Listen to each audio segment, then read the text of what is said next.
നമസ്കാരം. Raf talk ഫുട്ബോളിലേക്ക് എവർക്കും സ്വാഗതം. യുവേഫ ചാമ്പ്യൻസ് ലീഗിൻ്റെ പ്രീ ക്വാർട്ടർ രണ്ടാം പാദ മത്സരത്തിൽ FC ബാഴ്സലോണയെ നേരിടാൻ ഒരുങ്ങുകയാണ് ന്യൂ കാസിൽ യുണൈറ്റഡ്. അതിനുവേണ്ടി അവർ ക്യാമ്പ് നൗവിലേക്ക് പോകാനിരിക്കുന്നു. അതിന് മുന്നോടിയായിട്ട് ഇതാ ബാഴ്സയ്ക്ക് കൃത്യമായ ഒരു മുന്നറിയിപ്പ് കൊടുത്തിരിക്കുന്നു new castle United. English premier ലീഗിൽ കരുത്തരായ ചെൽസിയെ ഏകപക്ഷീയമായ ഒരു ഗോളിനിത പരാജയപ്പെടുത്തിയിരിക്കുന്നു.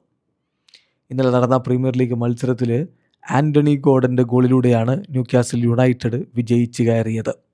ചെൽസി തോറ്റു. 30 കളി 48 പോയിൻറ്റുമായിട്ട് അഞ്ചാമതാണ് ചെൽസി. ന്യൂ കാസിൽ ഈ കളി ജയിച്ചതോടെ 42 പോയിൻറ്റോടെ 9ാം സ്ഥാനത്താണ്. ഇനി അവർക്ക് നേരെ പറക്കണം ക്യാമ്പ് നൗവിലേക്ക്. ക്യാമ്പ് നൗവിലാണ് ആ പോരാട്ടം വരുന്നത്. അത് ബുധനാഴ്ചയാണ് ആ കളി. ഇന്ത്യൻ സമയം പറയുമ്പോൾ രാത്രി 11:15 ക്യാമ്പ് നൗവിൽ വെച്ചിട്ട് ഇരുവരും ഏറ്റുമുട്ടുമ്പോൾ അത് വളരെ ഡിസിസീവായിട്ടുള്ളൊരു പോരാട്ടമാണ്. ആദ്യപാദം 1-1 സമനിലയായതുകൊണ്ട് തന്നെ ക്യാമ്പ് നൗവിൽ ആര് ജയിക്കുന്നുവോ അവരായിരിക്കും ക്വാർട്ടർ ഫൈനലിലേക്ക് കടക്കുക. ബാഴ്സയ്ക്കും അതിനു മുമ്പ് ഇന്നൊരു കളിയുണ്ട്. ഇന്ന് സെവിയയ്ക്കെതിരെ അവർ കളിക്കാനിറങ്ങുന്നു. ഇന്ന് രാത്രി ഇന്ത്യൻ സമയം 8:45 ലാ ലീഗയിൽ ആ കളി.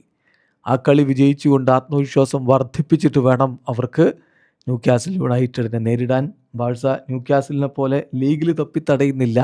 ലാ ലീഗയിൽ 27 കളികളിൽ നിന്ന് 67 പോയിൻറ്റോടെ അവർ ഒന്നാമതാണ്. ഇന്ന് വിജയിച്ചാൽ അവർക്ക് റയൽ മാഡ്രിഡുമായിട്ടുള്ള പോയിൻ്റ് വ്യത്യാസം വീണ്ടും 4 വർദ്ധിപ്പിക്കാനും പറ്റും. ഏതായാലും UCL ഒരു തകർപ്പൻ പോരാട്ടത്തിന് അരങ്ങൊരുങ്ങിക്കഴിഞ്ഞു എന്നർത്ഥം. വീഡിയോ അവസാനിക്കുന്നു. ഫുട്ബോൾ ലോകത്ത് കൂടുതൽ വിശേഷങ്ങളുമായി റാഫ് ടോക്സിൽ എത്താം.